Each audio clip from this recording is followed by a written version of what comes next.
y'all. Welcome back to another Thursday episode of Clapback Culture. I'm your co-host, Jules Jessie, alongside my co-host, Mike Davis of the South Seattle Emerald. Welcome, Mike. Hey, what's up, Julia?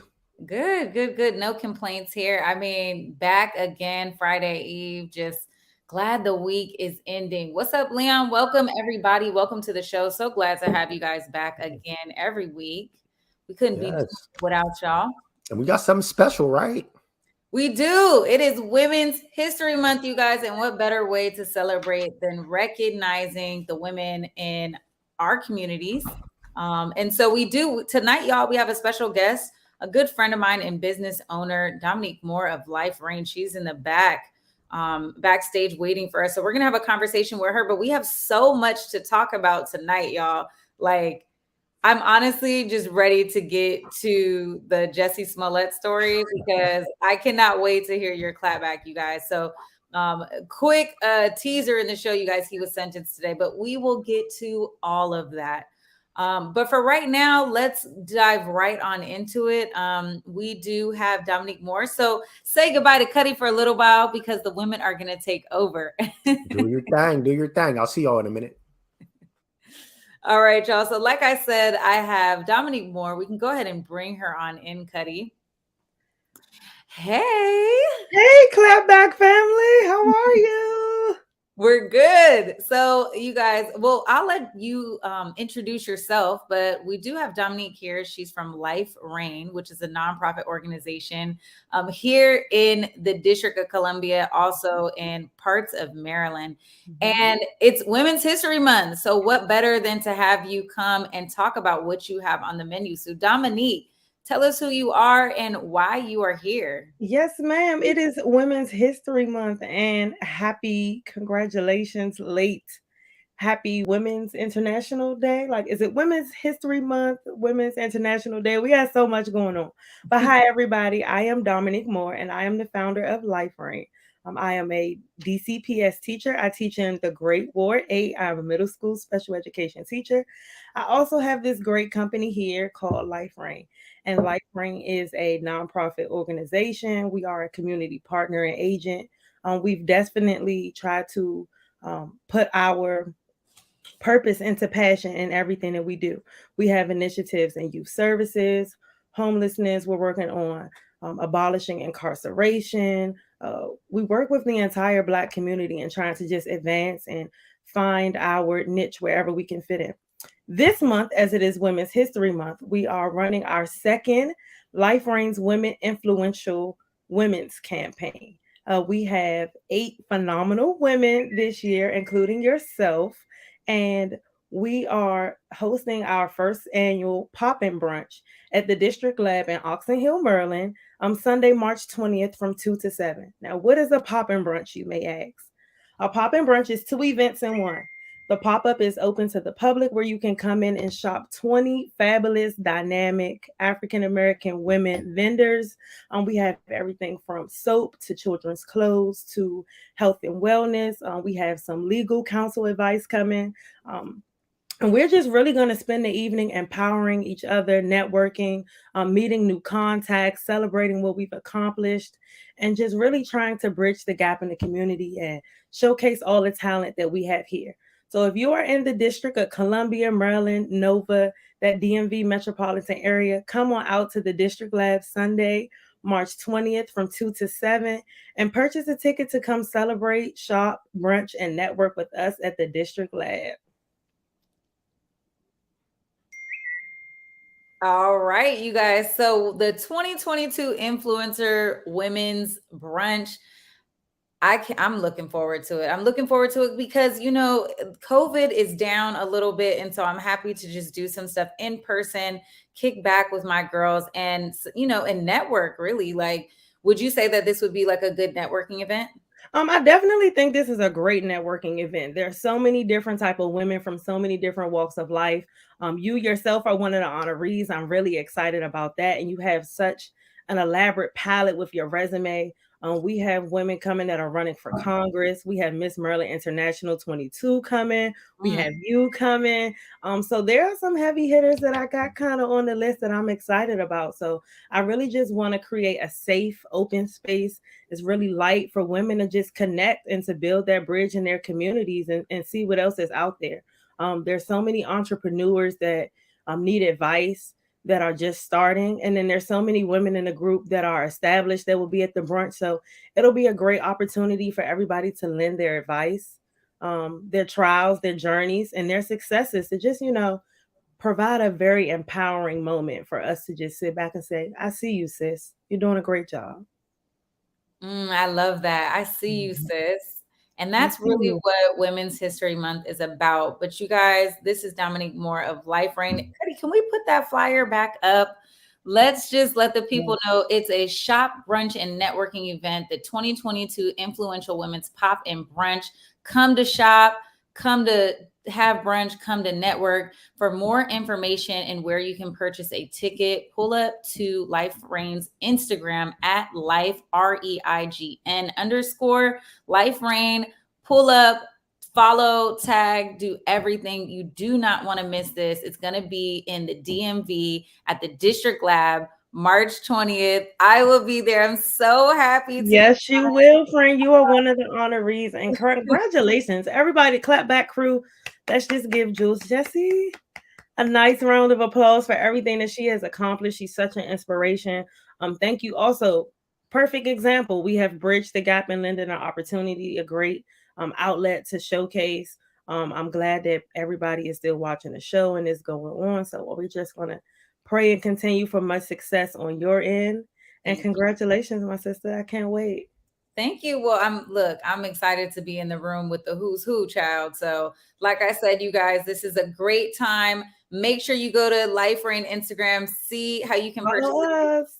Follow Life Reign, you guys. You do not want to miss this brunch. Domonique, thank you so much for coming on the show. We love to have you again. Thank you, sis. I'm going back to being a viewer now. Thank you for having me as a guest, everybody. All right. See you soon. Thanks for watching. Good night. Man, come on, you guys. Women's History Month. I just can't wait. We're going to continue to highlight these stories, but let's go ahead and bring Mike Davis back. We got to let the men back in the room, you guys. All right. Welcome back, Mike. Hey, that was dope, man. Y'all don't forget about Seattle too when you're making your events, man. You know what I'm saying? Your roots is here. Don't forget about us. Oh yeah, you know what? Maybe we could put together a little something for Seattle, but DC is like home base now. I know. Y'all got all the black folks too, so it's gonna be popping out there. Yeah, but you know what? I'm really looking forward to this. And next week we're gonna have another guest, a special guest, really for the remainder of the month. And so this is something that Mike and I really wanted to add into Clapback, was to bring on guests. So you guys let us know if you want to see more guests on the show. Drop us a note, drop us a comment, let us know. Because we want to make this show and build this show around you and what you guys like to see. All right, so back to our regular scheduled program, you guys. We might as well just dive right into it. Back to business. Now, I did not think that this trial was going to go this way, you guys, but James and Jennifer Crumbley are absolutely going to stand trial. A judge ordered the parents of Ethan Crumbley and said that they are, their alleged roles in the deadly Oxford High School shooting, that they are responsible because they did not exercise ordinary care and diligence in the care for their son. So we have a clip of what transpired here in the courtroom. The clip is about 2 minutes and 50 seconds, a little bit long, but oh my God, so worth watching. So let's take a look. Cuddy, if you guys can play that beautiful B footage, we'll come back and talk about it. All right, now we're going to turn to breaking news in the wake of the Oxford High School tragedy. Tonight, the parents of the accused shooter ordered to stand trial. We have team coverage from the courthouse in Rochester Hills, and we want to begin with 7 Action News reporter Kim Russell with the judge's decision. Kim? Yes, the focus of the hearing today came down to ordinary care. That is the legal phrase for the care that a parent has to provide a child to not be legally responsible for actions that the child commits that are hurtful. And the judge agreed with prosecutors that James and Jennifer Crumbly did not provide their child with ordinary care. The court finds that the deaths of the 4 victims could have been avoided if James and Jennifer Crumbly exercised ordinary care and diligence in the care of their son. 52nd District Court Judge Julie Nicholson ruled James and Jennifer Crumbly should face trial for 4 counts of involuntary manslaughter for the deaths of Tate Meir, Madison Baldwin, Hannah St. Juliana, and Justin Schilling, the classmates of their son killed when he allegedly shot 11 people at Oxford High School in November. In court today, an Oakland County Sheriff's Sergeant described what was allegedly found in Ethan Crumbly's bedroom after the shooting. Prosecutors shared pictures of a coin with a Nazi symbol, a dresser covered in rodent feces, ammo, and target shooting silhouettes on the wall. They shared surveillance video of Ethan Crumbly at firearm stores with his mom target shooting. They shared messages Ethan sent a friend saying he asked his mom and dad to take him to the doctor because he was suffering from hallucinations and a mental breakdown, but his dad allegedly told him to suck it up. There is nothing in those texts that says, I believe our son has the gun at school and is going to commit a mass shooting. Correct. Defense attorneys argued James and Jennifer Crumbly did not know their son was a danger. The message from prosecutors is that James and Jennifer Crumbly did not know because they did not provide ordinary care to their son. He wasn't taken to the doctor. He asked for help. I mean, you all heard the testimony over and over again, and they were just indifferent. So the fact that they had medical insurance available and didn't use it is just one more piece of this complete disregard. You know, they didn't care. There were times in court when they also read a journal that Ethan Crumbly allegedly wrote in which he described his plans to carry out a school shooting. There was emotion in the courtroom as it was read that he planned to kill a pretty girl with a bright future first. People had to leave the courtroom. All right. Well, listen, the thoughts that I had about this and saying that the parents probably weren't responsible, I totally take that back and eat my words. There's also another thing to note, you guys, that came out. The prosecution, they sought to introduce evidence that the parents were operating a grow farm or had like a grow operation in the basement. And a police testified that the Crumbleys had like the equipment in the basement, but the defense objected, arguing that the information was irrelevant to the case, and the judge sustained the objection. So we didn't get to hear more about that, but I'm wondering if that's going to pop up later on. But when we're having a conversation about this, right, the goal of the prosecution was to prove that the parents did not exercise ordinary care and diligence in the care of their son. And I think they really did a good job in painting that picture. The gun, was in a lockbox, but it wasn't locked, and the code was 0000. They talked about the conditions of this child's room. They talked about the number of hours that he spent by himself. There was 20 pages of journal entries that really spoke to him having these mental breakdowns, these hallucinations, and very boldly. And, allegedly Ethan Crumbly, I mean, he even blames his parents for what he was about to do. He says that, he brought this up as per written in his journal. He brings up to his father, that he really needs some help. And his dad gives him some pills and tells him to suck it up. In text messages that he wrote to his friend, he's also reaching out to his friend saying that his parents won't listen to him, that he's, let them know that he's having these issues, that he's having mental problems, and it's causing him to want to shoot up the school. And where are the parents in all of this? And so I'm interested to hear from any parents in the comments. Let me know, what do you feel is, exercising ordinary care and diligence in the care for your children? Mike, how are you feeling about all of this and taking this in and everything that we know now? It's shocking, to be honest, because like you, I mean, I think I hoped that we would make it to a place where there will be some accountability for the parents. But I just didn't see it happening. So to be here in this place, seeing that clip, following up on everything that's happened in this case, wow, I didn't expect it. Even in that clip, though, one thing that was jarring for me was just like the state of the room that this kid was living in. They talk about all the time that he spent in his room, and then they talk about how his desk was covered in rat feces. Like, that's shocking, like just the conditions that this kid was living in. But I think some of the things that you pointed out is probably what this case is going to hinge on. Things like the code to the lockbox being 000. Like that's like when we say, yes, you could buy the gun for the kid, but it's supposed to be somewhere secure. Well, if it's in a safe and the code is all zeros, well, now that gun isn't secure and that kid had access to that gun and then he used it to kill 4 people. Also, the father ignored the cries for help. Like he asked for help. He knew that mentally he was having some really serious issues. He went to his parents for that help, and his dad tells him to suck it up. Yo, that's going to come back to bite him. And then the journal entries as well. I mean, as a parent, you have to have some sort of communication with your kid. And when you have just pages and pages and pages of these journal entries where the kid is talking about what he's fantasizing about, and he's talking about reaching out to his parents for help, and all of these things are ignored, and the kid ends up shooting these people. I mean, it looks to me like these parents should definitely end up doing some sort of time. I mean, yikes. It's just, yeah, I'm sorry. I'm just shocked that we actually made it to this point, man. These is white folks. I thought they were going to walk away. I really do. A typical Mike Davis thought there, but I agree. I'm actually really shocked. I think Leon's comment, where he mentions that, he's not, he's not anxious to, start charging parents for things that they don't know.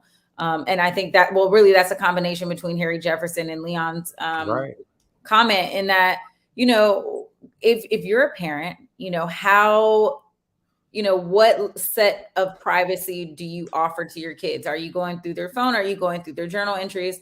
But what I do recognize in this that I think that the parents have failed was during the incident. And so when they came up to the school, excuse me, this was the second incident that they were called to the school.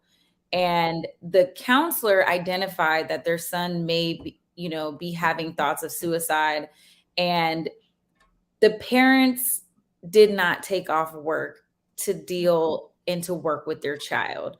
And to me, I feel like that alone is enough to, I guess, hold them responsible. James Crumbly, Ethan's father, is a DoorDash driver. And one thing that we know about that is, you make your own hours, right? It's nobody telling you when you can and cannot go to work.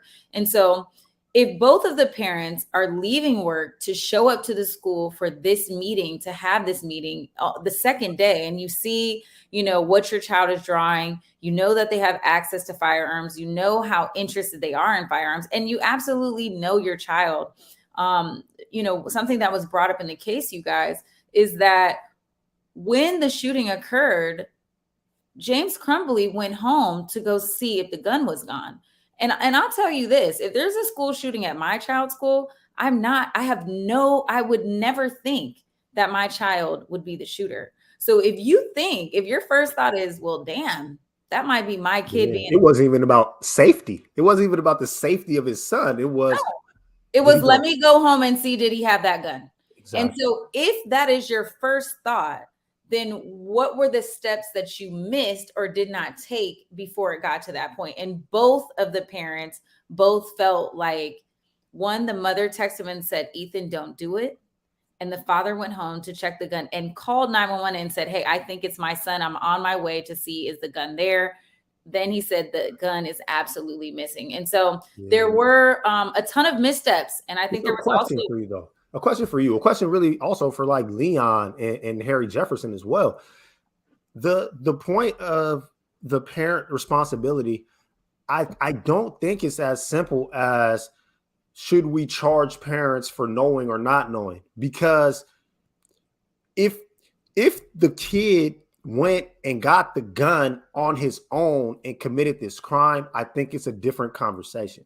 The fact that his parents bought him the gun, his parents are the ones that taught him how to use the gun, and then the parents put the gun in a safe where the combination was all zeros, I think that puts the parents in a very different situation than the kid that's making pipe bombs in the garage that nobody notices. Like this kid didn't sneak and learn how to use a gun. Right. This kid didn't sneak and become mentally unstable. Nah, they bought him the weapon, taught him how to use the weapon, and then ignored all of the cries for help when he came to them and was talking about his mental issues. So I think that this case is different than a lot of other cases that we see where kids do really, really bad things to people. Like, these parents absolutely played a part in this.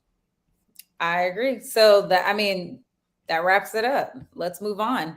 All right, y'all. Another person that's making the news is the Fort Lauderdale police chief, former Fort Lauderdale police chief, you guys, because he was fired over, minority first practices in hiring and promotions. Imagine that. But again, y'all, Florida, we know how they do. But the city of Fort Lauderdale fired him. He was working less than a year, Mike Davis, as the police chief. And it's alleged, after an investigation, it's alleged that he was doing discriminatory practices. His name is Police Chief Larry Scarotto, right? And so Scarotto, he talked to CNN, and in a statement, he goes on to talk about, what all was revealed. So he was hired in mid-August. And by November, the city had launched an investigation. They hired a law firm to investigate the complaints of discrimination. And their findings, there was a report, over 21 people came out as witnesses in that report. And they identified that his promotion practices were that he was promoting people of color. And Scarotto, he told CNN that, during that time, he promoted 15 people from August to November. And of that group, 6 were ethnic or gender minorities selected for promotions based on their merit. He also goes on to say that none of them were promoted because they were in a protected class. They were promoted because they were the best candidates. Well, he also says, he's going to take this one to the bank. So if promoting diversity is the hill I'm going to die on, I will sleep well tonight. I won't allow them to tarnish my reputation. I won't allow them to tarnish the work I've done in the last 24 years that I've been in this profession. So he's doubling down on his practices. And he's basically saying that he was really intentional in his decision-making process, and that he absolutely was trying to promote diversity and inclusion because that is what the community had been asking for. And so what he was really saying, Mike Davis, is how is it as a police department, are we going to say that diversity and inclusion is paramount in what we do, but we don't see it on our police force? And so he doubled down, and they didn't like it. Yo, Florida's wild. Florida is a wild just in a nutshell place.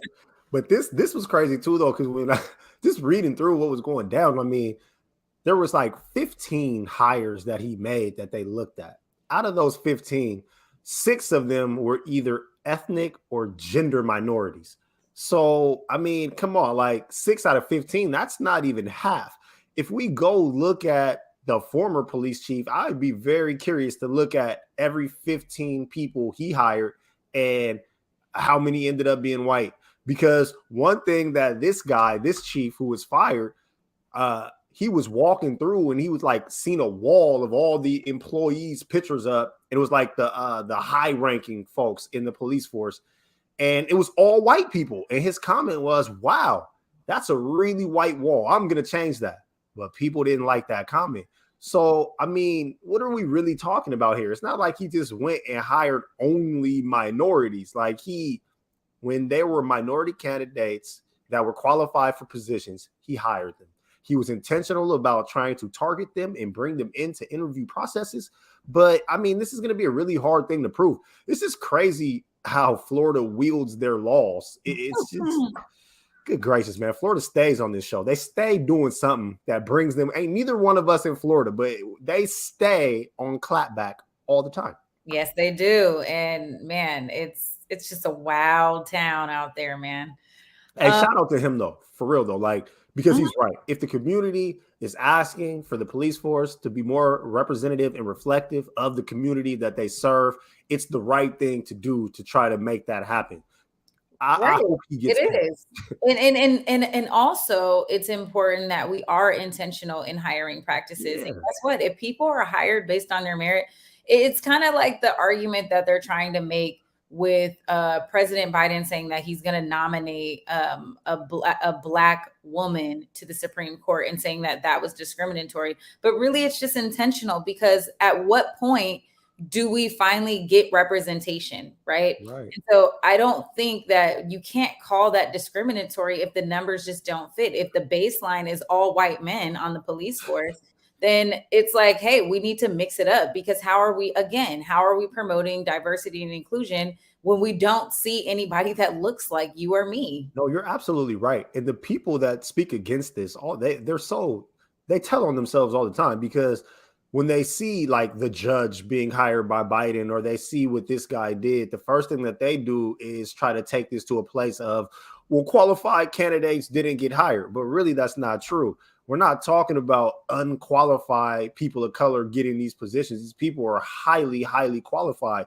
We live in a country, unfortunately, where a lot of these folks who are highly qualified just never do get opportunities when we have a quote unquote level playing field. So it does take extra intention to bring these types of folks on, but it doesn't mean that they're not qualified. I mean, the judge that Biden just hired, I mean, man, she went to Harvard. She had a full career as a lawyer. So to have someone on the Tucker Carlson show come out and say they want to see her grades from college, I mean, that's absolutely ridiculous. That wasn't what he said when Trump was making his appointees. So, I mean, they're telling on themselves, and we know what the game is.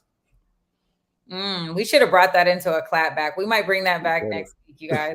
Well, look, speaking of President Biden, Biden is banning Russian oil and natural gas imports. He made the announcement on Tuesday. Here's what he had to say. Let's take a look. President Biden announced the U.S. is now banning Russian oil imports into the country. That means Russian oil will no longer be acceptable at U.S. ports, and the American people will deal another powerful blow to Putin's war machine. The administration had been reluctant to take the step out of concern over soaring gas prices, but the White House has been under increasing political and public pressure to enact the ban. No Russian oil! A new national poll shows the majority of Americans, around 71%, say they support the ban, even if it means paying more for gas. As far as I'm concerned, gas prices are irrelevant. The only thing that matters is that we take a stand. The European Union is not expected to follow suit. Europe relies on Russia for about 40% of its energy. The United States produces far more oil domestically than all the European countries combined. In fact, we're a net exporter of energy. So we can take this step when others. Well, Mike Davis, I mean, this is, we're doubling down on the sanctions. We're doubling down. So, I mean, huge spike in gas prices right now. I mean, I know you're the Tesla guy, so you don't care. But for the average American, I mean, the average price right now across the country is $4.14. It's a huge high since 2008. It actually surpassed what we saw in 2008. What do you guys think in the comments? What do you say here? I mean, is this the way to go? And do you mind? Are you in support of this ban? And are you okay with it hitting your pockets? I'm not, but I mean, I'm not, but I understand it. I think where I come from on this is just that in our country, we're not getting our oil from Russia. So like, yeah, we get to take this stand, but I mean, is it really going to affect us? Like when we just seen in that clip, even Biden said it himself, like we're exporting it. We're not bringing it in. This is going to affect a lot of those countries in Europe. So I think really it's on them. And what's it going to mean for their citizens? And when you look at what gas prices are across the pond, they're like twice as high as they are here. So it's like those folks over there really are the ones that have to eat this. So, I mean, he can do this if this is what he wants to do. But I just don't really feel like it's my place to say yay or nay, because it's not really affecting us here in that way.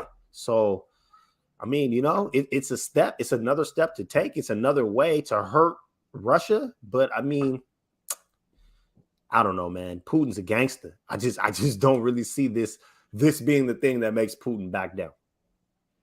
Well, this is definitely, I think it's important that the United States does take a stand. And this is just, again, one of the many things that they're going to do to attack the economy in Putin's war. It's difficult to say whether or not this is what is actually driving up gas prices, because gas prices were already astronomically high, right? So I purchased gas yesterday for $4.99 a gallon. That's absolutely insanity. To fill up my car was $75. It actually didn't fill it up all the way. I was complaining to Rodney that it didn't fill it up. But $75. And, you know, I'm lucky enough and blessed enough right now that I can financially afford to fill my truck up. But again, you know, we're moving back to life being reopened and moving back to having to go to work every day and, you know, getting on this commute and driving a car with $5 at $5 a gallon is just, it's insane. But it was already high, right? Like before it was like $4.75, $4.89. For, you know, at $4.89 and it's going up, you know, additional 10 cents. It's not that big of a difference right now.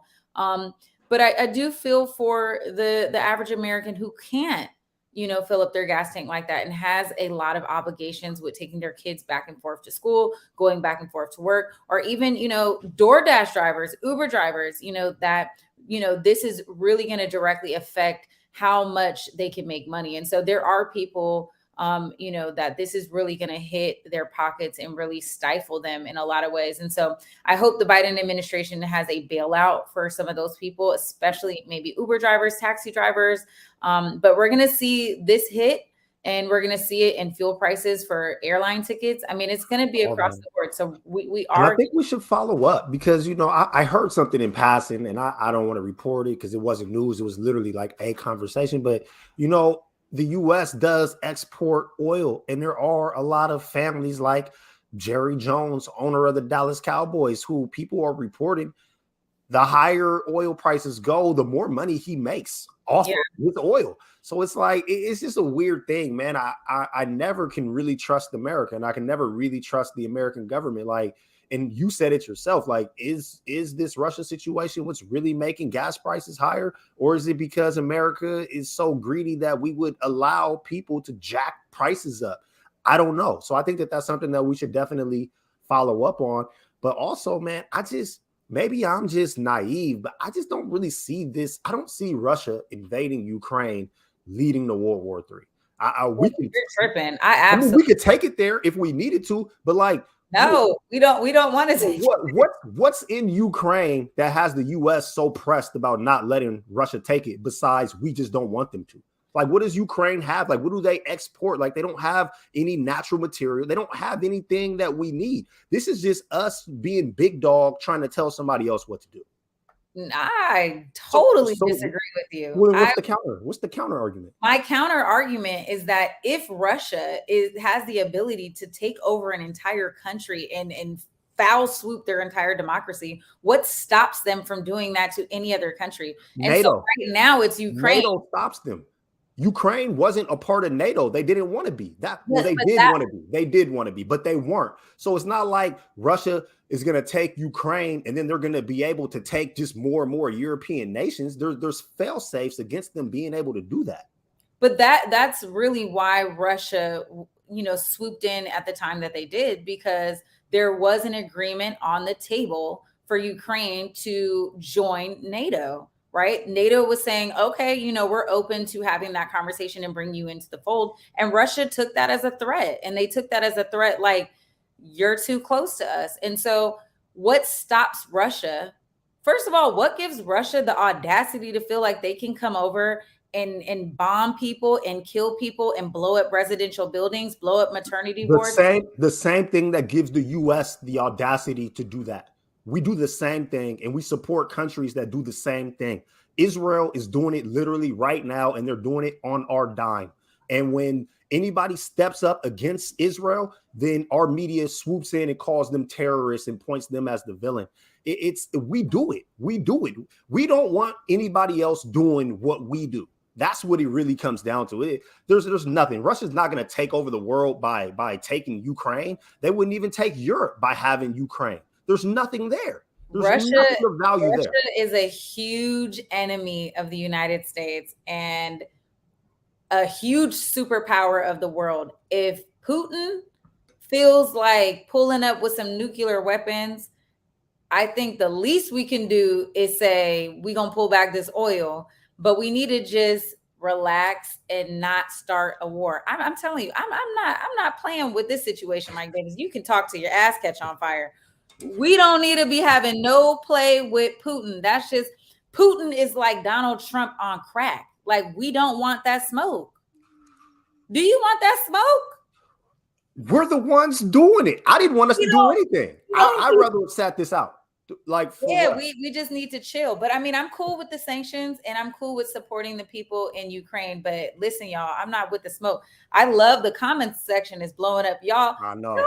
Y'all pull up in Mike Davis's DMs tonight. Everybody's clapping at me, man. But look, man, I'm just trying to tell y'all, man. You're like the guy holding the nuclear trigger. Saying, man, like, this wasn't our beef, man. We put ourselves into this beef, man. Europe could handle their own problems, man. They didn't need the U.S. sticking our nose in it, man. Fighting for democracy. Democracy doesn't even exist. Where's democracy at, man? Please, we can't even. Don't get me started on democracy. Give us voting rights. How about we make us a democracy before we start trying to do global democracy? I don't know, Mike Davis. You're not with me on this. But look, y'all, we're gonna take nobody with me. We listen. Mike wants all the smoke tonight. I don't want no smoke. We're gonna go to break. When we come back, we're gonna talk about something a little bit more light, but we're gonna talk about how Jay-Z gave that smoke to the NFL. We'll be back. When the pandemic hit, it did affect me. As a barber, I had my own personal reasons why I didn't get vaccinated. At the time, I didn't check the actual source. I thought the vaccine was developed too fast, but I was talking to a doctor and he was telling me more about the vaccine and what it can do to protect us and our family. I wanted to get back to that once was, right? I do feel safe knowing that I am vaccinated. I just hope what I'm saying is reaching into people's heads to know that this is the best decision for all of us.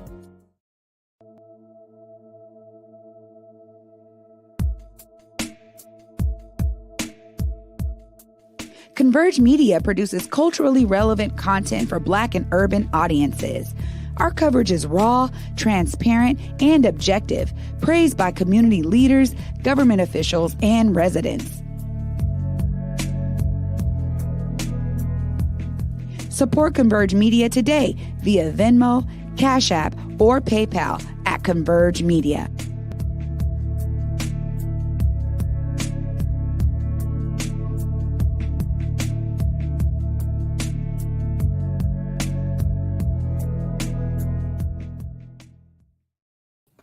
All right, y'all. Well, Snoop Dogg is opening up about the historic Super Bowl event, you guys. And he's talking about the halftime performance show. And he says that Jay-Z went to bat for him and all of the performers.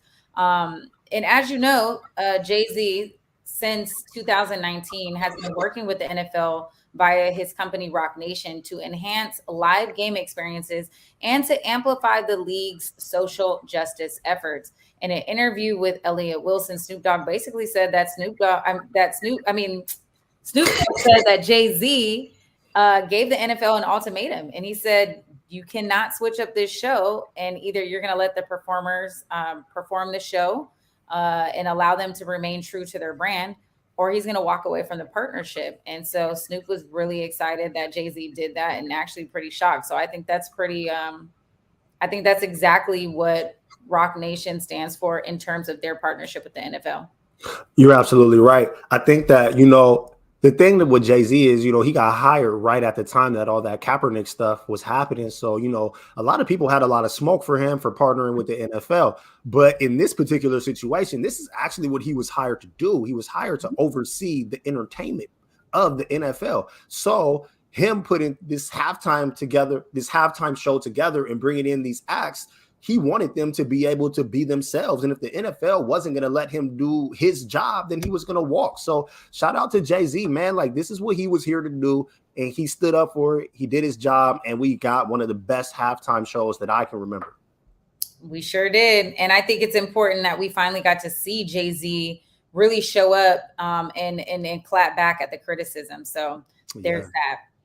WNBA star Brittany Griner detained in Russia. I know you guys probably heard about this, but the superstar basketball player, two-time Olympic basketball gold medalist, was detained in Russia for what they alleged of her having, being accused of smuggling a significant amount of narcotic substances.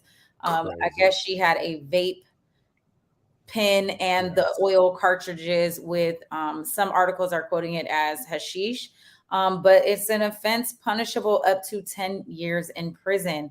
So is this a bargaining chip for Russia and the United States, or what's going to happen? Because a lot of people are in support. You know, the United States government is talking about this. President Biden's administration is working to get Garner out of Russia. And other, you know, they actually met with members of the Congressional Black Caucus about this on Monday. So this is a big deal, but a U.S. representative is basically saying, like, this is not going to be an easy thing to do. Yo, this is wrong place, wrong time. Yeah. They hit her with drug trafficking for having a vape pen and a couple extra cartridges. I think the significant piece, though, that we see here is just the fact that so many WNBA players have to go to Russia to play because they pay them so much more over there than they do over here. That's a whole different story. But in Russia, they just, you know, the oligarchs over there just want to have the best sports team. So, you know, it's a game to them. They don't care about operating at net losses. So, you know, they pay these super exorbitant salaries to have some of the best athletes from around the world come and play in their leagues. And I say this because, yo, she's been playing basketball over there. She's been going back and forth. I'm sure she's brought vape pens over there in the past. But what we see right here is this happened to happen at the time that they're going to war. U.S. has all these sanctions. And now she's become a political prisoner, which really, really sucks because now she's being used as a bargaining chip. The crazy thing I seen was on ESPN when one of their anchors were talking about the fact that everybody keeps saying, well, if this was this player or that player, it would be so much of a bigger story. But her people want this story to be as small as possible. The bigger that this story becomes, the more leverage that Russia has to use her as a bargaining chip against the U.S. So it's a super, super weird situation. As someone said in the comments, it's very, very scary. She's a prisoner of war in a Russian prison as they're literally at war with Ukraine. This is wild. I hope she's safe, but it's crazy. You know, and her family doesn't even have a lot of details about where she's being detained. Her wife has not been able to speak with her. She posted a message on Instagram. I'll read it to you guys. It says, "We love you, babe. People say stay busy, yet there's not a task in this world that could keep any of us from worrying about you. Our hearts are all skipping beats every day that goes by. I miss your voice. I miss your presence. You're our person. There are no words to express the pain. I'm hurting. We're hurting. We await the day to love on you as a family." Sorry, I broke that up. But that is from Griner's wife. And it's really sad. You know, we think about this as a story, but, you know, this family is actually being really affected, and this is still a person. Yes. And I agree. And people are blaming her. That's the crazy thing. Like somebody in the comments right now, my guy Darnell, learn the rules. You got to understand, man. She's been playing over there for years. She's been going back and forth for years. It was never going to be a problem until they declared war and needed her to leverage against our country. Before that, she was going back and forth as she pleased. So it's way more complicated than her just getting caught slipping on a humbug. This was her being used. Like she's being used by the Russian government right now. I agree, but I also agree with Darnell that she should have been smarter. I mean, when she was detained on February 17th, she knew that there was absolutely a fucking war going on. So, I mean, it's not like, I wouldn't think like, oh, I'm going to be this bargaining chip. You just never think it's going to be you. But that is why you have to move in offense and not be on the defense. You know, you just gotta be smarter. But that's not to say that she deserves this, right? And so I hope that she is returned safely to her family, and I'm in full support of getting her home. This is just, sure. I mean, a vape pen is a vape pen is a vape pen. Like this is not drug trafficking. That's wild. That's a wild claim. Right. And she deserves to be home with her family. So we're looking forward to that. Oh, another story that came in today. Ryan Coogler, y'all, detained at Bank of America. This story is so gnarly. He is the director of Black Panther, and he was mistaken for a bank robber. And I don't even know how he was mistaken for a bank robber. So he went into the bank, y'all, and he wrote on the back of his withdrawal slip that he wanted to withdraw $12,000 from his personal bank account, and that he wanted the teller to use discretion and not count out the $12,000 at the, at the teller. You know what I'm saying? He wanted her to go in the back and count it with discretion so he could get that large sum of money and walk out without it being a big deal. Well, the bank teller did not take too well to that. And before she could do anything, she took his ID because he did give that to her. He swiped his Bank of America card, as you guys know, to identify himself. But she says that she kept trying to have conversation with him, and he just kept pointing to the note. So I don't know, Mike. I think she got nicked up, and then she called 911, and he got detained to be a bank robber. Yo, this is racism, man. I don't care what color this teller may or may not have been. Get out of here. He gave you his ID. He had his bank card. He put in his PIN number. Who's robbing a bank with their own ID and their own PIN number? Don't tell me that he looked like a bank robber because he had on shades, a hat, and a mask. It's COVID. We all got on a mask. He has on shades because he's famous. He's in Atlanta. Black man is out here trying not to get robbed and ends up getting arrested. Man, this is wild. That lady needs to lose her job. The manager too. All transactions over 10K had to be approved by the manager. She told her manager she was uncomfortable. Manager said, call the police. They should both be fired. They should both be fired. And Ryan Coogler, who has an obscene amount of money, should never bank with Bank of America ever again a day in his life. This is ridiculous. Did you hear the call? Like the 911 call? The 911 dispatcher didn't even want to dispatch. Like she said that, but she had to because they called. But she knew, like it just nothing added up, man. It is racist. I think the sad thing is that every single person in this situation was Black. The police officer was Black. The bank teller was Black. The branch manager was Black.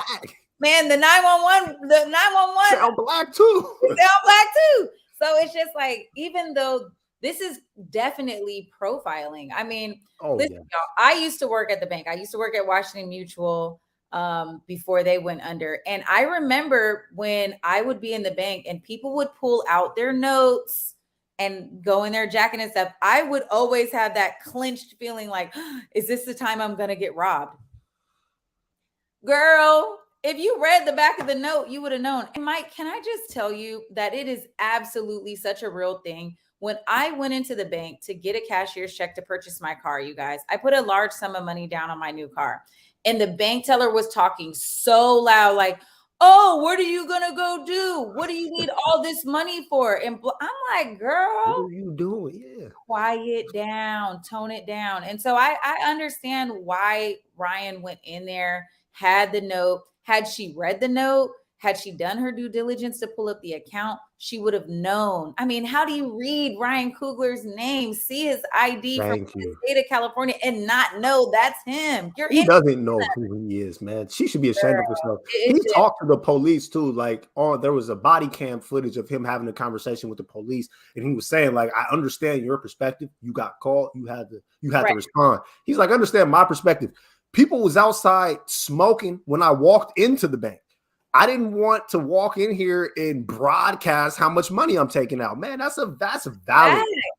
And that's why he had on sunglasses. He's the man is trying not to get robbed. Okay. And then he ends up being handcuffed. I mean, I just can't imagine. I mean, the profiling there is just out of control. I agree with everybody on the chat that these bankers need to be fired. They need to be. He kept such a cool head too, man. I'm glad that he kept his cool. He was tight though. If you guys watch the video, he was tight. Nah, he was mad, but like he didn't blow his top. It could have got ugly if he did. Oh man, I mean, he settled with Bank of America. He said that they came to an agreement and that, he just doesn't want to make any further comment and statement. So, I mean, I don't know what conclusion or resolution they came to, but man, when you make a conclusion to Bank of America, it's probably going to be good. So Amari said it best this morning. If we see some ads from Bank of America for the next film that he promotes, we know that's where that relationship and partnership came from. So hopefully he uses that as a political bargaining chip. There we go. All right, y'all. Man, we're running down. Just keep it rolling. Okay, let's just keep it rolling real quick, y'all. Jussie Smollett, he was sentenced in the hate crime, y'all. They gave him 150 days in jail for lying to the police about that fake hate crime. It's crazy. Legal experts were saying that it was unlikely that he was going to get a prison sentence, but he absolutely did. Hey, man, he's a wild liar. I ain't never seen nobody ride a lie out like he did. He doubled and then went in and did a statement and still doubled down. I mean, he spoke. I think he believes is he innocent? Nah, he can't be innocent, man. He almost got me. But I mean, he's taking that one all the way. All the way. Listen, at this point, he needs to just do the 150 days, bro. For real, man. Fall back. You got lucky. It could have been worse. 150 days is a long time, though.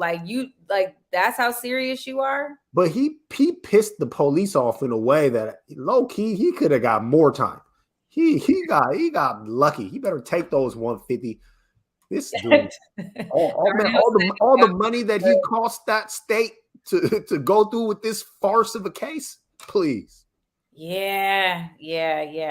Well, look, y'all, we have one more story I want to bring up real quick before we go. And Darnell, you brought it up and we spoke about it real quick last week.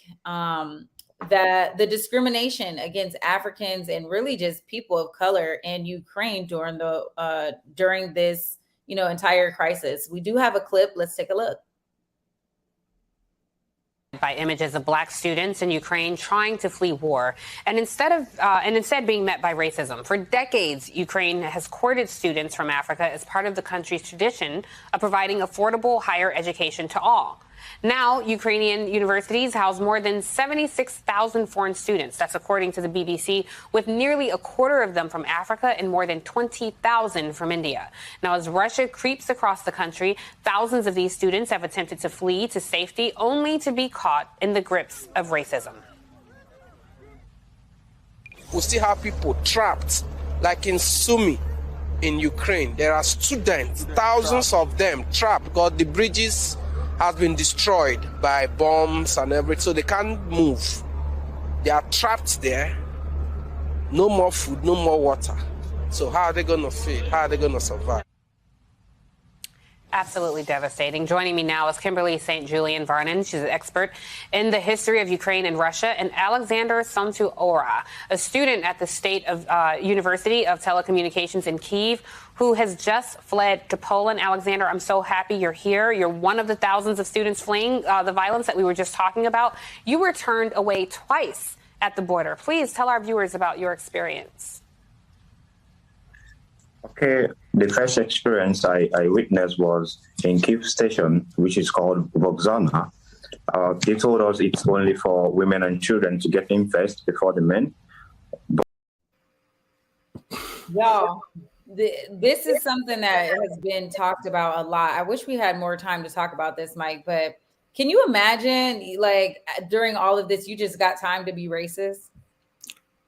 Hell yeah, I can imagine, man. They're racist over there. I don't see, man. This is I catch all the heat because I'm not out here with no Ukraine flag and I'm not doing everything that all y'all's doing. But man, they're racist over there, man. It ain't no secret that they don't like black folks in Eastern Europe. This ain't new. We've been knew this. And like, you know what I'm saying? And people giving shouts out to Poland for taking in all the Ukrainian, man. They ain't trying to take no black folks into Poland.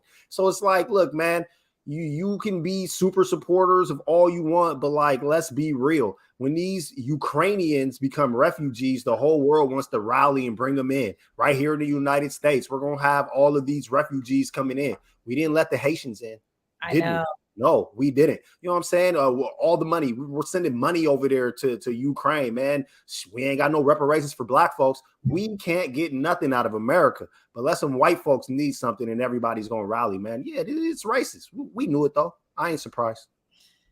Nah, you're hella right about this, Mike. I'm going to be honest with you. When I saw this and they were not letting black people get on trains and, African and Indians, like people from from India, it's insanity, and you're just thinking they're just, they're at it trying to get their own thing. I mean, and these are students, man. Like, don't act like these.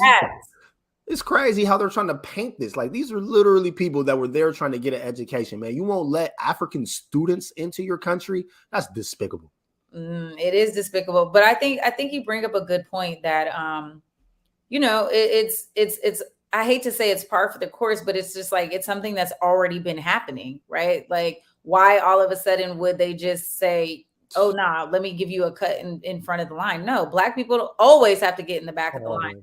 And especially when we talk about, Haiti, I mean, their president was assassinated and we didn't do enough for Haiti. Like, their president was assassinated, blown up, shot up, posted on social media, like did not have no government, like actually was overthrown.